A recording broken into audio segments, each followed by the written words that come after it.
Boa tarde a você que está ao vivo nesse dia 11 de abril. São 4 horas da tarde. Nessa tarde a gente vai conversar um pouquinho em ponto, aqui no Brasil. Eu estou falando isso porque tem gente aqui de fora que está conectada. Dani mudou o layout aí da tela do computador, ficou bacana, viu, Dani? É aquela câmera aí que olha? É aquela câmera, mas você não olha para ela, olha para a gente. Fica tranquilo. Nosso tema é conversar, o nosso propósito é conversar um pouco sobre oração.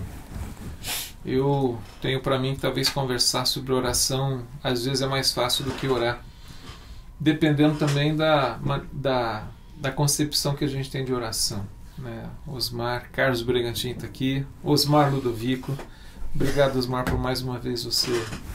Osmar, nosso irmão mais velho. Nosso irmão mais velho. Não é tão mais velho assim, né? Não é tão assim. Mas eu estava vindo para cá, Fernando, e lembro, assim, pensando assim, pô, o Osmar é o nosso irmãozão, né? É um irmão, não dá para chamar você de pai. Não, claro que você não tem nada para isso, né? Mas é um irmão, né? Agora, estava no café com uma pessoa de manhã, e a pessoa falou assim, ele parece ser uma pessoa boa, né? Eu falei assim, ele é, meu. Em alguns contextos a gente fala que o Osmar é nosso aba. Tipo, né, para algumas coisas, para quem que você ligaria? Eu falei, ligaria para o Osmar, né? Bem-vindo, meu irmão. Obrigado. Alegria estar com você de novo. Osmar, a gente estava conversando um pouquinho antes do entrarmos ao vivo e estava lembrando daquele pedido aquela pergunta em forma de pedido, assim que eu vejo quando os discípulos falam para Jesus, ensina-nos a orar. O que é interessante que eram homens dentro de uma cultura religiosa, que era a cultura judaica, que vive essa dimensão da oração, já conviviam com Jesus já fazia algum tempo, e ainda assim eles fazem esse pedido para o Mestre, nos ensina a orar. E a gente ainda tem muito que aprender sobre oração, independente do nosso tempo de caminhada. O que você acha da oração?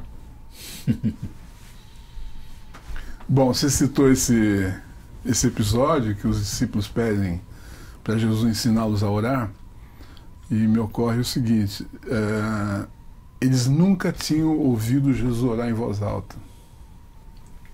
Interessante isso, né? Por isso eles ficaram curiosos, como é que se ora? Se eles tivessem ouvido, eles não teriam feito essa pergunta. E de fato, para Jesus, a oração, quando ele vai nos dar um conselho sobre a oração, ele diz o seguinte, quando vocês orarem, eu gosto desse quando, né? Porque não é que tem que, quando vocês escolherem orar, você entra no quarto, fecha a porta. Mas também não é um se vocês orarem, né? Deixa todas as distrações, toda a agitação do lado de fora e ora em secreto, que o Pai que vem em secreto te recompensará. Então, o que Jesus está dizendo é o seguinte, que a oração é uma oração da intimidade. É uma oração que propicia um ambiente seguro para confidências de parte a parte. Minhas confidências para Deus e as confidências de Deus para mim. Então, isso é um pouco a via de oração. Agora, o interessante é que quando Jesus ensina sobre a oração, eu só vou destacar duas coisas, ele diz o seguinte, Pai Nosso. Quer dizer, Deus é Pai. É Abba, é na ótica da afetividade. E é nosso. Eu estou associado, não é meu. Não é meu Deus, é nosso Pai. E quando se pede, ele fala assim, o pão nosso de cada dia, não é meu pão. Que haja pão em todas as mesas. Né? Então, acho que com isso ele lança alguma luz sobre a oração para a gente. Né? Silvestre Kuhlmann, inclusive, fez uma canção com esse trocadilho, né, das palavras, Pai Nosso, Pão Nosso, que ele falou que foi de uma homilia que viu você falando. Eu achei muito interessante. Mas assim, você ia falar? Não, eu queria até para não esquecer e de repente responder uma pergunta que é muito comum, não é? E talvez muitos dos que estão vendo esse programa. Deca, um abraço para você, viu? A Deca está vendo agora. Bem-vinda, Deca. faço essa pergunta, eu já a ouvi muito, tipo, ora, se Deus sabe, que você citou, o que eu preciso, por que orar? Por que pedir? Por que essa aproximação? E eu acho que isso tem a resposta a essa questão, ela nos lança para aquilo que de fato é a oração. Mas eu queria que você comentasse, porque essa é uma pergunta muito comum. Pô, se Deus sabe o que eu preciso, por que então tem que ficar orando?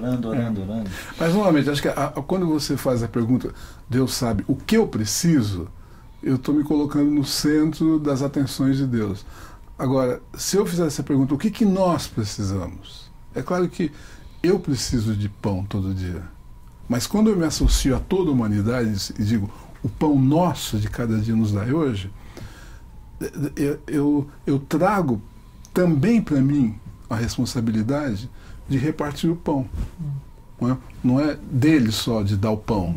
Então, eu costumo dizer o seguinte, que na minha vida de oração, eu só peço aquilo que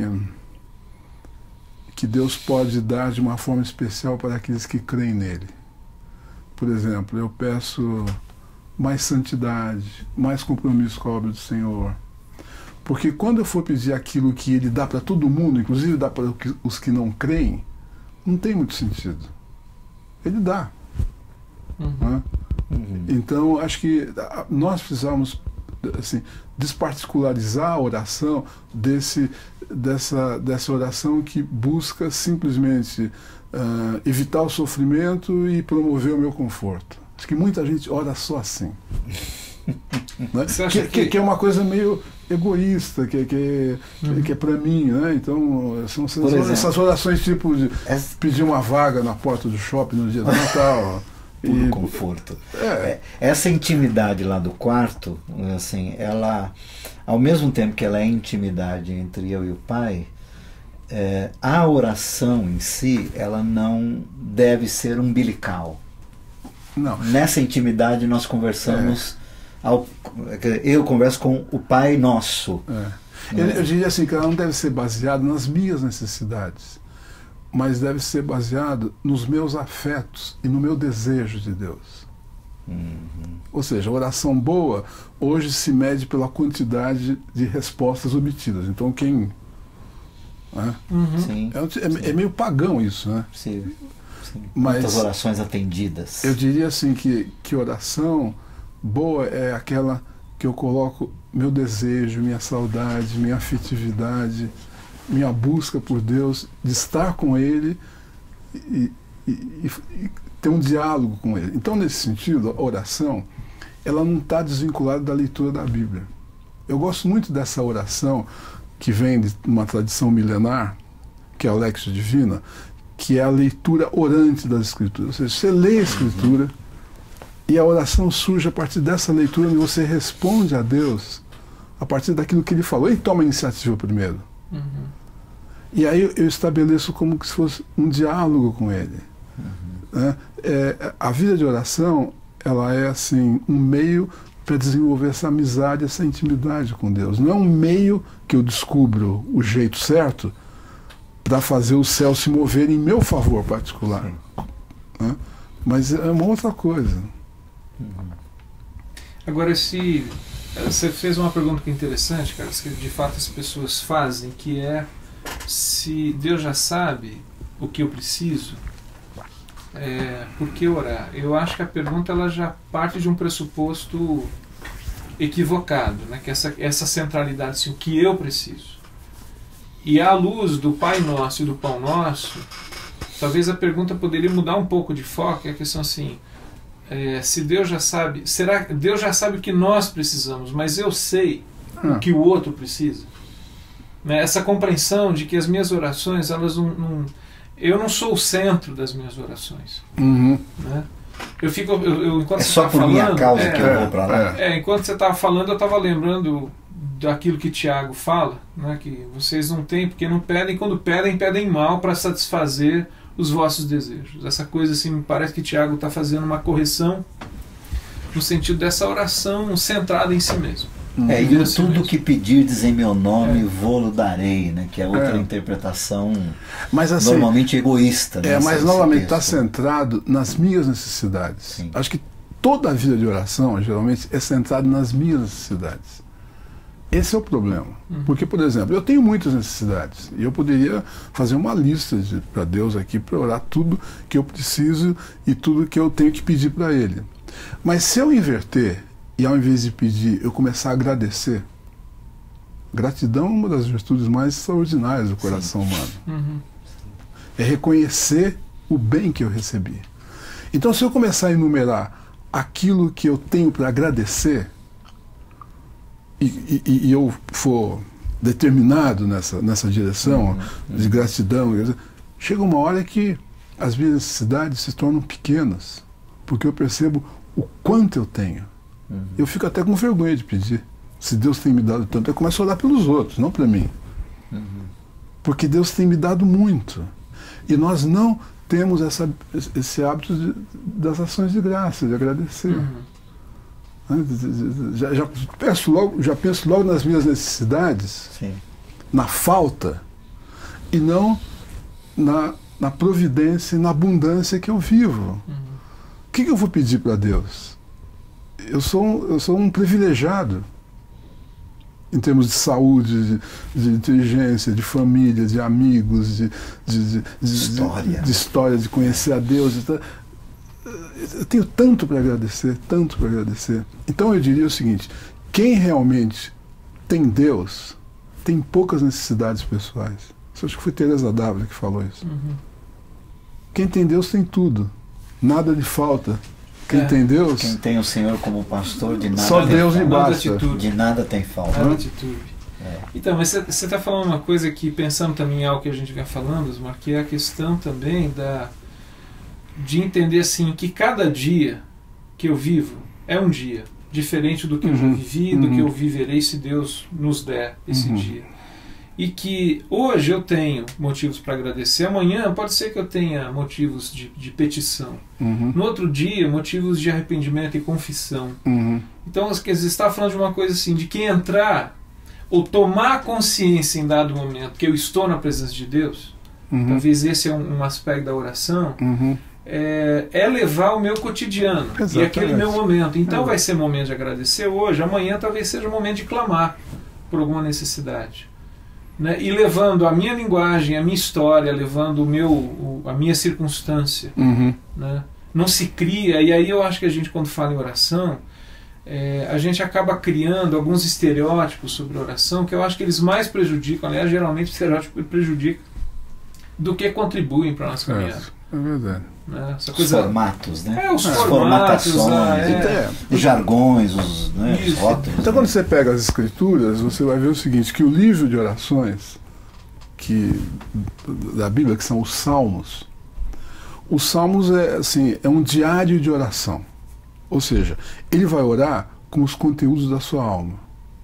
Ele está em pecado, é confissão.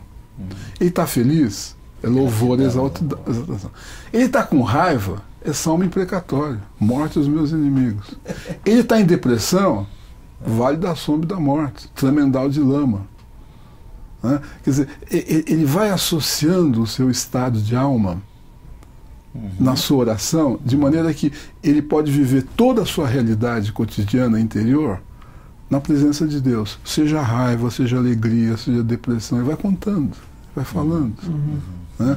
Então você vê que essa dimensão de contar para Deus como eu estou, ela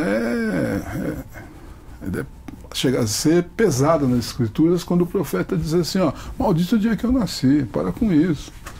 Ou o outro patriarca que disse, olha, eu tenho procurado a bênção de forma manipulativa, mas hoje eu vou sair no braço contigo e o senhor não vai sair daqui enquanto o senhor... E pula em cima de Deus. Né? Começa a brigar com Deus.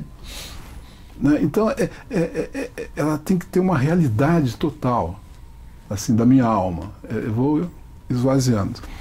Então, de um lado, o livro de Salmos que você tem, e tem lamentos também. Sim. Muitos lamentos. Muitos lamentos. Né? lamentos profundos, como o de Davi, quando Saul, quando Jonatas morre, ou um livro inteiro de lamentações na Bíblia. É uma outra forma de orar, lamentar. Lamentar.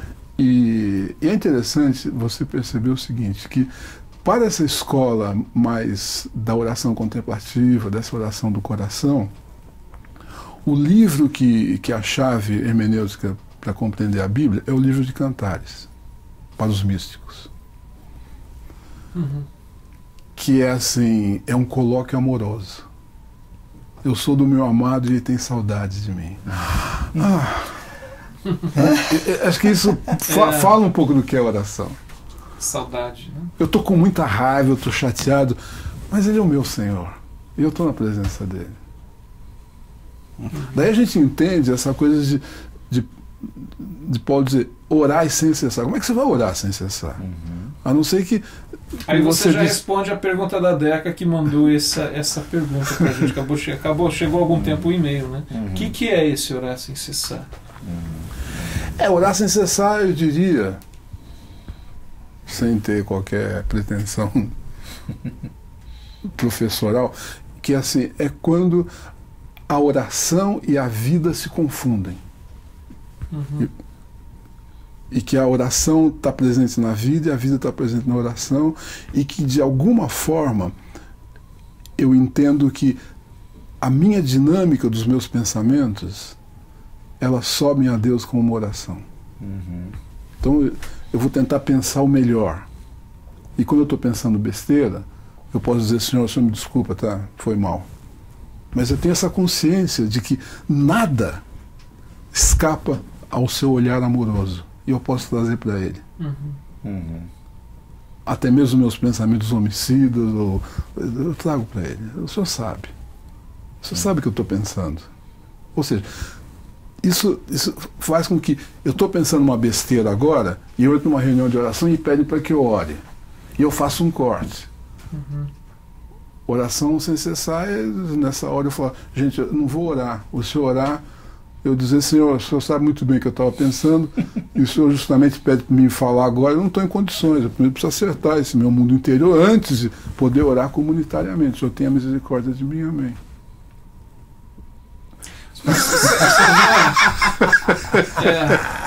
Aí é quase aquela oração assim, tu sabes, né? Tu sabes. Você acha que as orações públicas hoje, que a gente costuma ter nas reuniões, chamados cultos, elas acabaram se tornando uma coisa assim, meio um desvio, talvez, daquilo que poderia ser uma oração que acontece na comunidade, no contexto da comunidade? Eu acho que sim, porque quando você vai orar comunitariamente, você está mais preocupado com a audiência do que com Deus.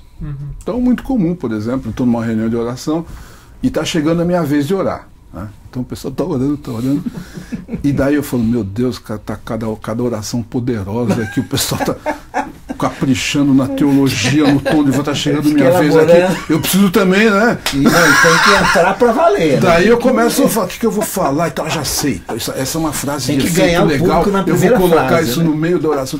E chega a minha vez, eu estou orando para Deus coisa nenhuma, eu estou orando... Deixa eu ler os e-mails que chegaram aqui. É verdade. Mas olha, depois vamos vamos tentar responder a pergunta do programa, né? Assim, por que orar, afinal de contas, né? Pô, achei que a gente estava respondendo já. Não respondemos ainda não. Ainda não, cara. Estamos comentando já de para que orar.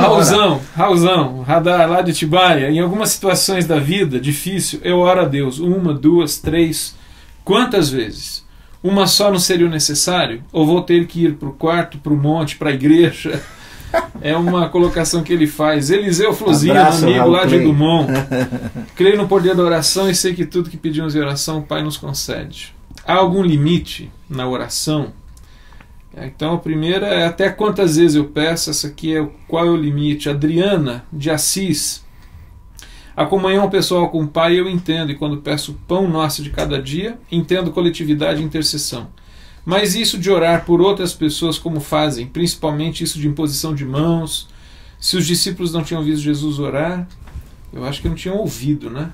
Isso me parece que sim. Ele nunca tinha orado por eles como os pastores fazem hoje em dia. É isso.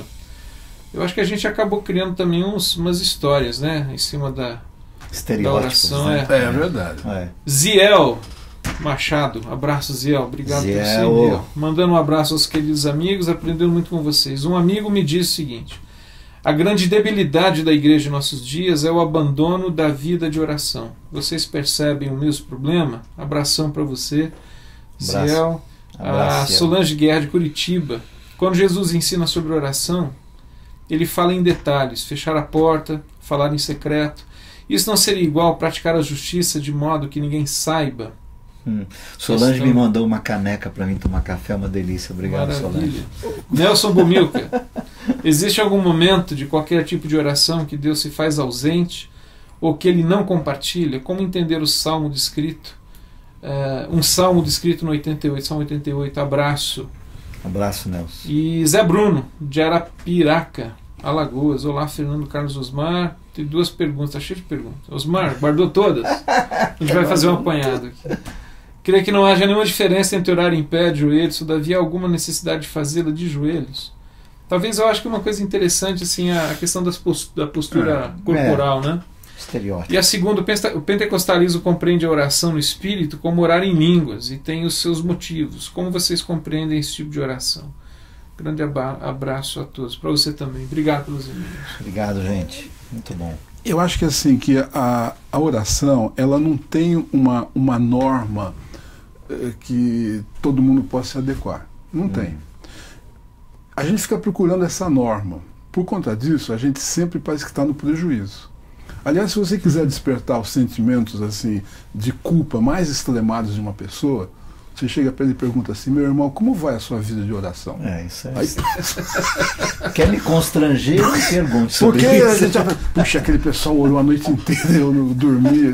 Enfim, oração é que nem impressão digital. Cada um vai achar o seu ritmo, a sua periodicidade, a sua intensidade, o seu horário, a sua posição, o seu lugar, sem culpa. E fazer disso uma disciplina frequente, uma disciplina regular. Mas quanto tempo? O que vai orar? De que modo? Aonde? Cada um acha o seu. Eu acho que Deus dá essa liberdade. Se não me engano, agora o importante é achar esse seu jeito de orar.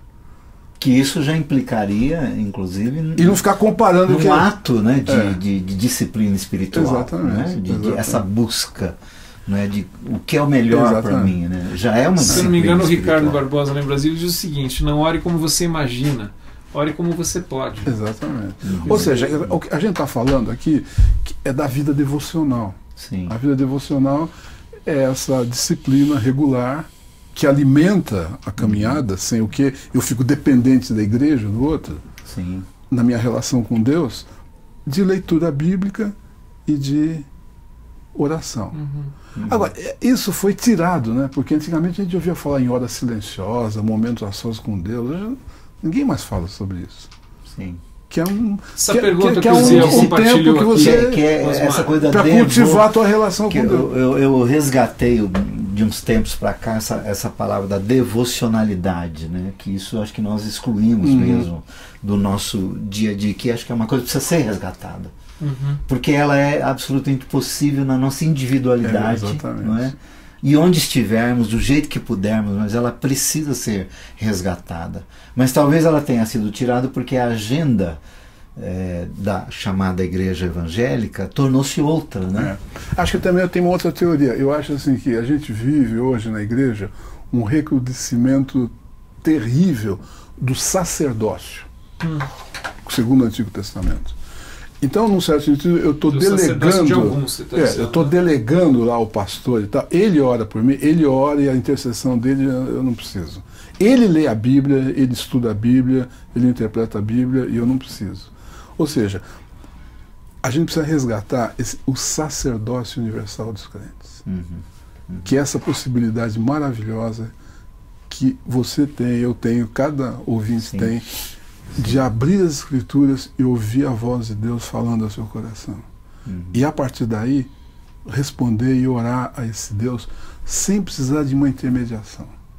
Então, hoje a igreja mais e mais é ela que faz essa intermediação a partir de alguns líderes. Então surge essa coisa do ungido, surge essa coisa do apóstolo que tem oração poderosa, forte, e que eu creio é Antigo Testamento, isso é um recrudescimento do sacerdócio do Antigo Testamento. Então cada um de nós pode ouvir a voz de Deus e falar com Deus diretamente. Isso é maravilhoso, isso é um privilégio único. E isso que move a nossa vida devocional. Sim. Eu vou ter um tempo com Deus, no secreto. E é Jesus Ele que vai falar comigo e eu vou falar com ele. É. Num diálogo que ninguém precisa saber e que é da intimidade minha e dele. Isso é o sacerdócio universal dos crentes. Sim. Eu acho que isso você está falando responde um pouco essa colocação que a Adriana lá de Assis fez. Essa questão da imposição de mãos, da intercessão, dessa coisa, me parece assim, que os pastores fazem isso hoje em dia. A intercessão ela é válida, agora, sobretudo, quando a gente tem consciência dessa realidade que existe na igreja, que é o sacerdócio dos crentes, né? Da intercessão que acontece entre os irmãos, do interesse legítimo, como fruto do amor, do cuidado, né? E não de que tem um camarada lá, que é ele, é a oração dele que vale. Ou a igreja, né? E acho também resgatar, né, Osmar, essa coisa do lado do Pai Nosso que o Senhor nos ensina de seja feita a tua vontade, assim na terra como no céu. Não é a minha vontade. Não é a minha. A vontade do Senhor nessa questão da oração, para mim, ela precisa ser trazida para o seu devido lugar. Que aí volta no começo da nossa conversa aqui. Fica uma oração absolutamente mercantilista. E centrada em mim. Mercantilista e egoísta. Vou orar porque eu tenho necessidades. Quer dizer, a vontade do Pai na terra, né, que é o que o Senhor nos ensinou, né, quando Jesus ensina, é a vontade dele. Né? Então, aí é aquela história da redescoberta, né, do Pai. Né? É interessante você perceber o seguinte, que quem tem uma caminhada mais quieta, mais longa na espiritualidade, quando ouve alguém orar, percebe quem é essa pessoa e quem é o Deus dessa pessoa. E às vezes a gente ouve realmente algumas orações que a gente vai dizer, essa pessoa é uma pessoa que pensa exclusivamente em si, e esse Deus é um Deus das benesses, da paparicação, e que... Nada a ver com o Deus eterno. Né? Sim. Tipo de Papai Noel que está distribuindo presentes. Tem um e-mail aqui da Isabelle. E é interessante assim, essa coisa de oração em tudo dá graça. Em tudo dá graça. Quer dizer, na perda e no sofrimento, no dia ruim, também agradecer. E é interessante que quando você tem uma perda, ao invés de pedir aquilo de volta, você começar a agradecer por aquela perda, você experimenta assim, uma liberação interior muito grande. Porque não é algo que lhe foi tirado, é algo que você abriu mão e entregou. Essa ideia é uma ideia muito importante nas Escrituras, que é a ideia do sacrifício. Rogo, pois, que ofereçais os vossos corpos como sacrifício vivo. Né? E o sacrifício é essa entrega completa nas mãos de Deus. De poder dizer, tu estás dirigindo a minha vida, nada acontece por acaso, e eu te sou grato porque tudo que acontece comigo, o bom e o ruim, acontece diante de um Deus que é bom. Rendei graças, porque Deus é bom e a sua misericórdia. Ou seja, porque senão eu encontro muitas pessoas que fizeram de alguma perda ou de algum desejo muito grande um combate com Deus para pedir. Sim. E não veio. Sim. E se decepcionaram e perderam a fé. Vocês devem conhecer gente assim. Conheço. E que estão feridas até hoje com Deus. Às vezes algumas continuam na igreja. Sim. Mas é meio por obrigação. Especialmente em alguns casos que Deus levou alguém, um marido amado. Não perdoou, e não perdoou Deus. Até porque muitas pessoas perderam gente amados, assim, num contexto de muita oração, a igreja toda orando, em posição de mãos, ungir com óleo, e gente dizendo que está curado. E daí, meu amigo, Deus a casa não respondeu. Cai a casa. É verdade. Agora, Osmar, não seria, aí eu fazendo um pouco do provocador, né, aqui, assim, alguém poderia dizer assim para nós aqui, tivesse eu lá naquele estúdio, dizer assim, isso é conversa para quem tem uma vida boa como a de vocês. Quero ver se vocês estivessem vivendo a situação que eu estou vivendo, de desemprego, de fome, de traição, de perdas irreparáveis, enfim, todas as situações que muitas vezes são nos apresentadas, né, de decepções profundas. Aí eu queria ver vocês falando sobre isso, que eu ouço muito isso também. É verdade, quer dizer, eu até entendo esse clamor, essa fala, mas a gente tem que lembrar o seguinte, que no nosso DNA, história da igreja, está uma igreja que no seu nascedouro foi violentamente perseguida e não tinha benefício nenhum em se converter. No entanto, esses crentes da primeira hora, mesmo em face da morte, eles guardaram a ternura, um sorriso e a gratidão no coração. E é por isso que a gente está aqui. Só por isso? Porque o Império decidiu que ia acabar com os cristãos. Era pra nós. Mas diante desse testemunho, desse pessoal que estava perdendo tudo, que estava sendo torturado e que ia ser lançado à morte, eles não perderam a ternura, guardaram a gratidão e louvaram a Deus, foi o outro império, o império que caiu, que ruiu. Né? Sim. Então, assim, eu acho que o quanto a gente está disposto a andar com Deus na hora do sofrimento e da perda. Você lembrou uma coisa que e guardar a gratidão. Né, agora, os primeiros irmãos não tinham promessas de benesses. Ao contrário. Era um maior prejuízo. Mas eu acho que Total. tem uma... Era Deus por Deus, né? Tem uma questão que eu estou pensando, que também é o seguinte. Lembrando uma coisa que o Bonhoeffer falou, um dos livros que ele escreveu, que lembra muito o que você falou, Osmar, assim, que a nossa oração, ela surge e se desenvolve a partir da Escritura. Né? E ele usa uma figura que eu acho muito bonita, que é a seguinte: assim como uma criança aprende a falar ouvindo o seu pai e a sua mãe, lindas, o filho, o crente, ele aprende a orar ouvindo o seu pai e sua mãe. No caso, o seu pai e aí o Bonhoeffer diz o seguinte, que ao mesmo tempo que ele ouve a palavra, os salmos, e o Bonhoeffer ele enfatiza muito o papel dos salmos na construção nossa de uma caminhada, de uma vida de oração, de que nos salmos nós oramos. E o que é fascinante é que são orações que é o próprio Espírito Santo que inspira os homens a orarem. Né? Então ele faz esse caminho. E aí a gente encontra nos salmos uma oração que cabe para esse camarada. Sim. Então o que eu acho assim, eu acho que o Osmar ele está falando de uma situação, de uma circunstância, eu acho que até autobiográfica, quer dizer, se você fosse considerar a sua vida hoje, Osmar, você talvez teria orações muito mais movidas por uma gratidão. Mas evidentemente que a nossa vida tem ciclos, a nossa vida tem histórias, os altos e baixos, né? E aí nós encontramos lá na Escritura... Cabe uma piadinha aqui assim, né? Os caras só vê os goles que eu bebo e não os tomos que eu levo. Isso. Então você encontra salmos, né, que são salmos em que o cara ele está... Até quando, Senhor? Até quando? Questionando. Quando? O Senhor se esqueceu de ser bom? Essa oração... Né? E outra coisa que eu acho que também faz parte da Escritura, que resgata um diálogo franco, que é uma oração com Deus. Eu tenho lido nos últimos meses o livro de Jó. É impressionante a maneira como que Jó lida com Deus nessa questão. Essa semana eu vi lá no Facebook alguém colocando uma frase que é uma fala de Jó para essas situações de perda. O Senhor deu, o Senhor deu, o Senhor tomou. Bendito seja o nome do Senhor. Só que eu acho que ela está fora do contexto, porque essa fala Jó diz no final do capítulo 2. E eu costumo dizer o seguinte, que a maioria dos crentes conhece muito bem o capítulo 1 e 2 de Jó e o 42º.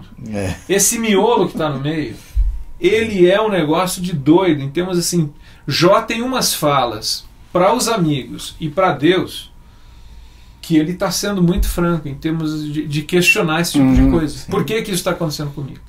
Então, e aí o que eu acho lindo na Escritura é essa possibilidade que Deus nos dá, essa abertura de vem falar comigo.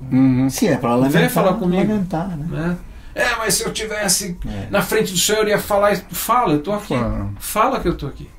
E ele é um Deus de dores, ele sabe o que é a tragédia humana. Sem contar esse aspecto, né? Sim.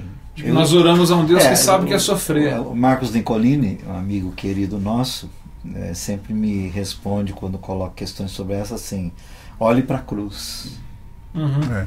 Encontre Deus na cruz. Quando falar de sofrimento. Né? Voltando, tem uma simplificação que parte é verdadeira, mas é verdadeiramente escatológico, que diz assim: Deus vai premiar o justo e castigar o ímpio. Mas nem sempre funciona assim na prática, no dia a dia.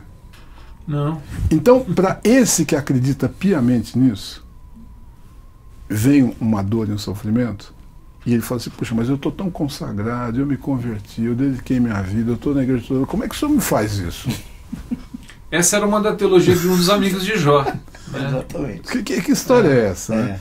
Mas não funciona assim. Crentes também perdem, sofrem, e Deus continua bom. E ímpio prospera e dá tudo certo, e ele vive com saúde. Salmo 73. Exatamente. Né? Então, não é isso que muda o caráter de Deus. Que ele está me perseguindo, ele está injusto. Não é? Sim. Desculpa. Tem um recadinho da Isabelle. Ela fala o seguinte: que tá bom acompanhar, é bom saber que você está aí, Isabelle. Ela tem prioridade. Lembrei da fala de Teresa de Ávila: livre-me, Senhor, dos santos de cara amarrada.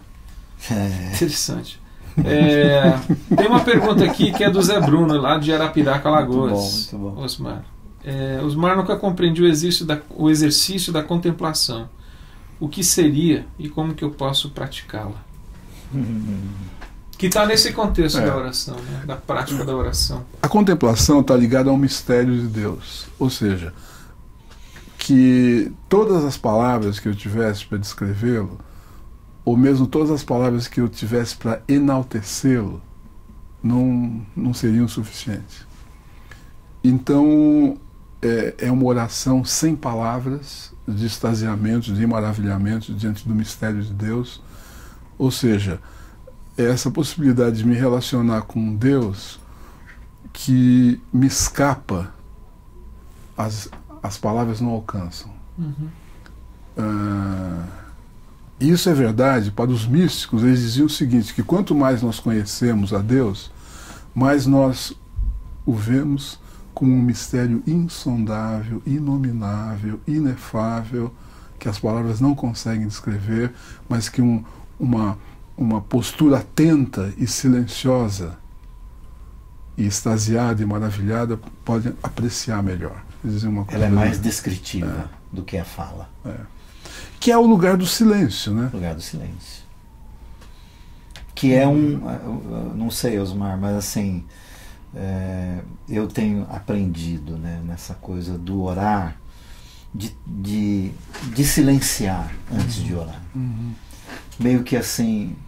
Já está orando, né? Isso, exato. Tipo, o que é que eu vou dizer a esse Deus? O que é que eu vou dizer? Exatamente. E ficar, né, os filósofos diriam, nesse angustiar, né? Nesse angustiar aqui. O que eu vou dizer para Deus, né? Como que a gente ora para alguém que sabe tudo de mim? Agora, eu queria resgatar, Osmar, até para eu te ouvir um pouco mais, que eu não lembro de ter ouvido isso, de usar cantares como chave hermenêutica para esse interpretar da nossa oração e da nossa relação com Deus. Eu achei isso um achado. É verdade. Até porque para a reforma é o livro de Romanos, é um evangelho forense. Réu, juiz, advogado. Né? Teologia da Libertação é o livro de Êxodo. Né? Sim. Os pentecostais é Atos. Mas para a mística cristã, essa do amor de Deus, é o amado, ou seja... Bernardo de Claraval usou exatamente.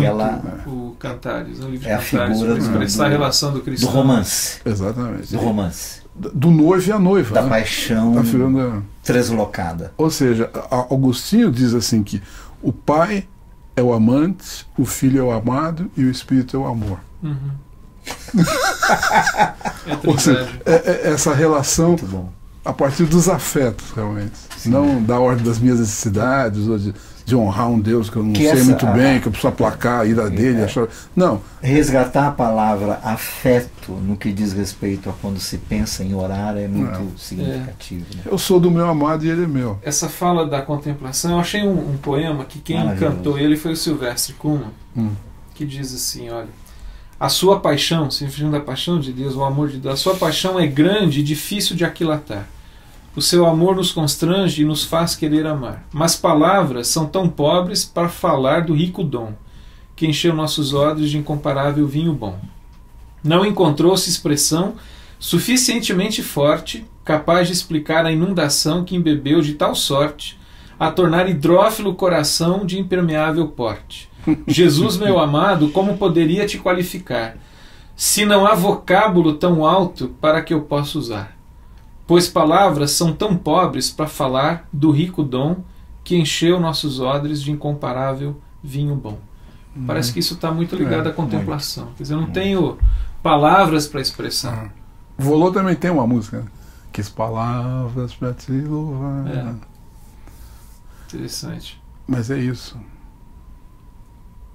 Agora, Osmar, o Paulo, apóstolo, ele também fala uma coisa interessante em Romanos. Você falou em Romanos, eu lembrei, Romanos 8, porque nós não sabemos como orar. A primeira coisa que eu acho interessante é Paulo fazer essa constatação. Né? E a gente não está falando de um neófito na fé.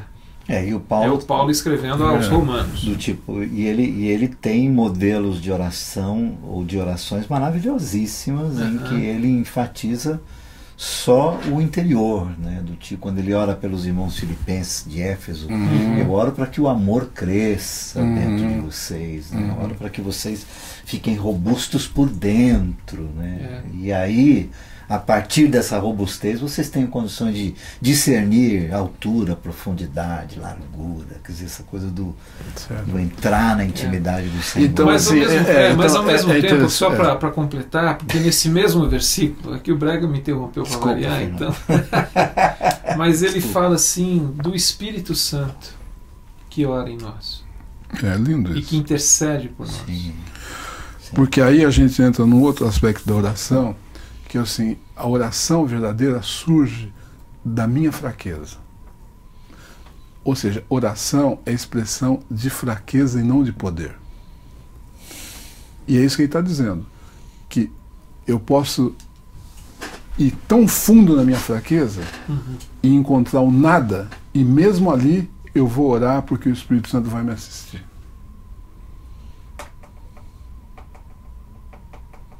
É uma fraqueza total. Não é que eu não sei orar, é que não tenho condições. Eu tô na lona, eu estou a zero. Eu te desejo, eu não vou abrir mão, mas hoje não dá. É interessante isso que a gente está falando, porque é o seguinte, a verdadeira oração não é a minha oração. É essa oração do Espírito e é a intercessão que Cristo está fazendo junto ao Pai dia e noite.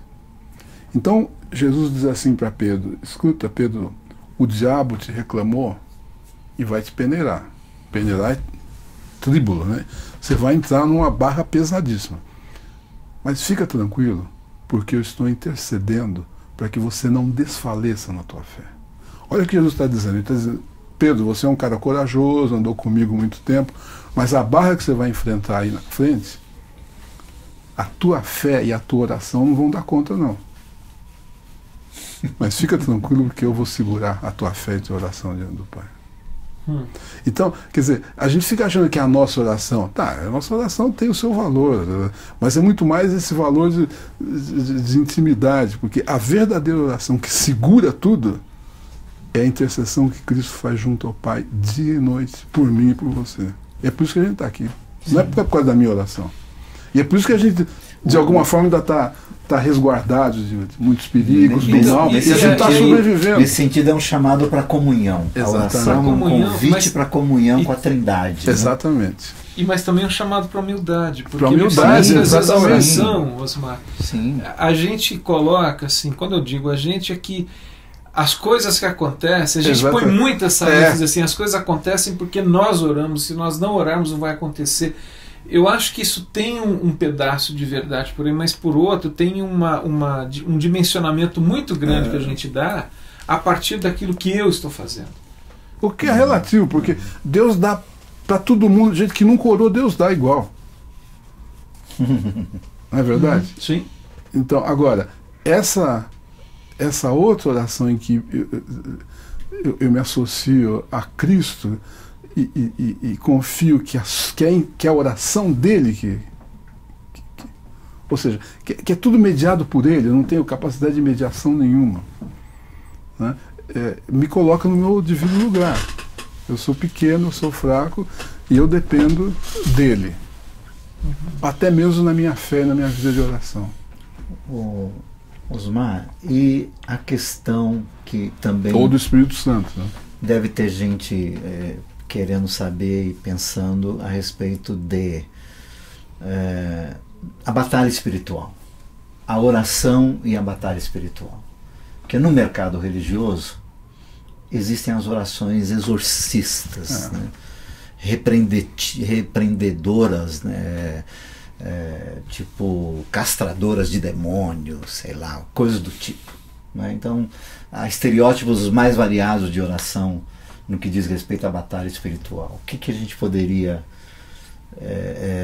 dar de dicas, né, àqueles que estão nos ouvindo sobre a batalha espiritual e a oração, ou a oração no que diz respeito à batalha espiritual, que acontece, segundo Paulo, nos lugares celestes, né?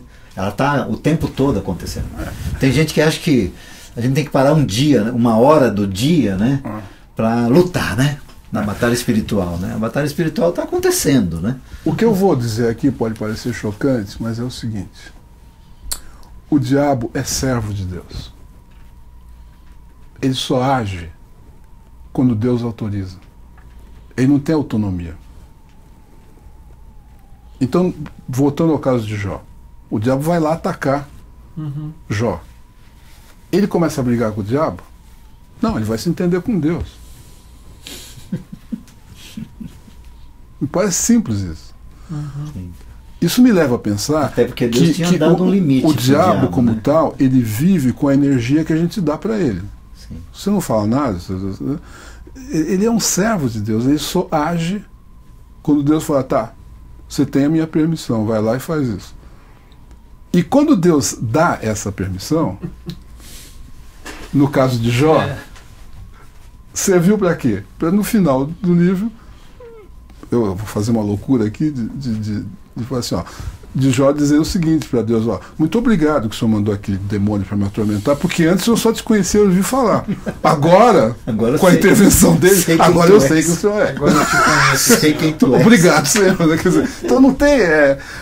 se a gente lê a Bíblia realmente, outra coisa que fala é o seguinte: resistir ao diabo. Quer dizer, resistir significa o seguinte, que daqui para cá eu não vou deixar você passar, eu não tenho que atacar ele, mas sim, é uma blindagem, né? Entendi. Osmar, tem um recado aqui da Cláudia Monteiro. Você é meio maluco, né? Meio maluco, não, mas não, porque resgata, não, é meio maluco, mas resgata. O diabo é servo de resgata ao Senhor a autoridade. Porque a maioria das pessoas confusas sobre batalha espiritual é porque coloca o diabo no trono e não como servo. Inclusive, eu acho que no auge da batalha espiritual. E o diabo no trono é diabólico, né? No auge da batalha espiritual, tinha uma ideia que era assim: Deus e o diabo estão brigando.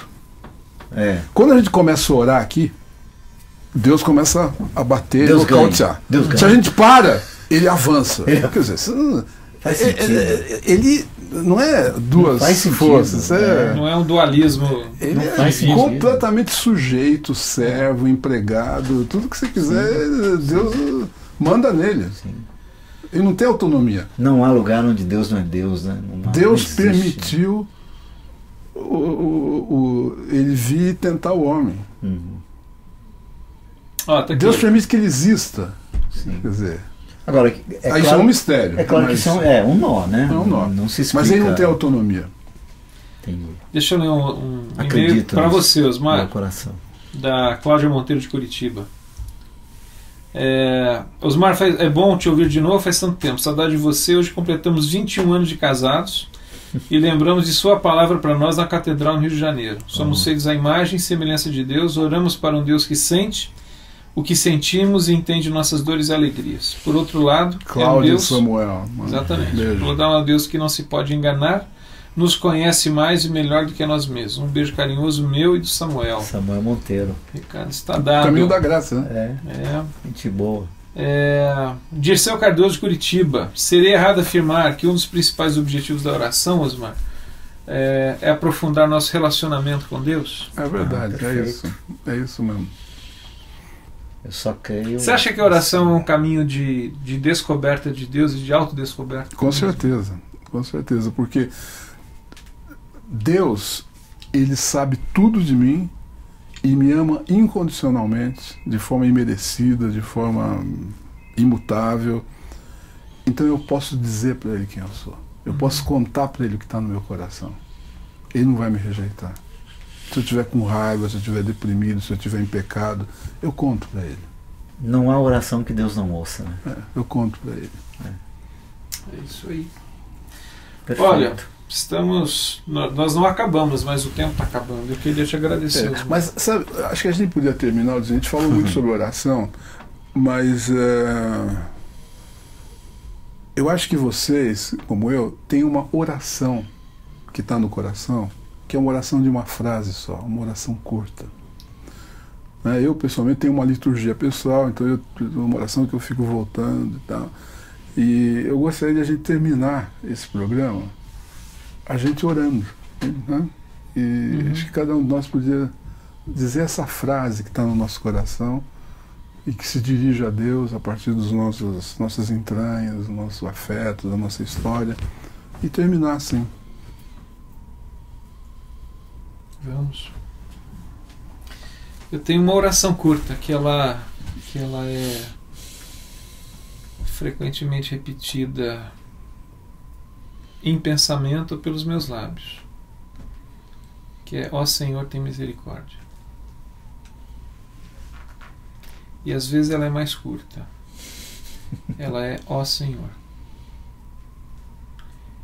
E coloco nela um misto de clamor e de entrega. Ó Senhor.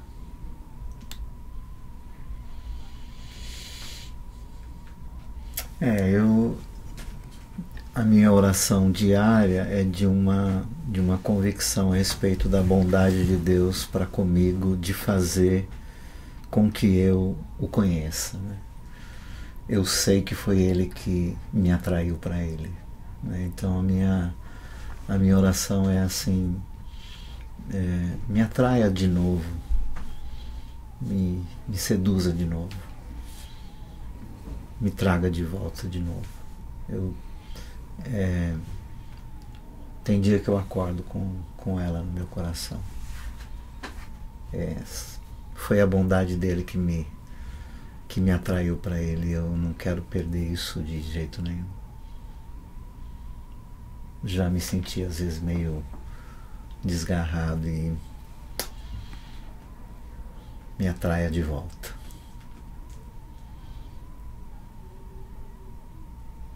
Para ele.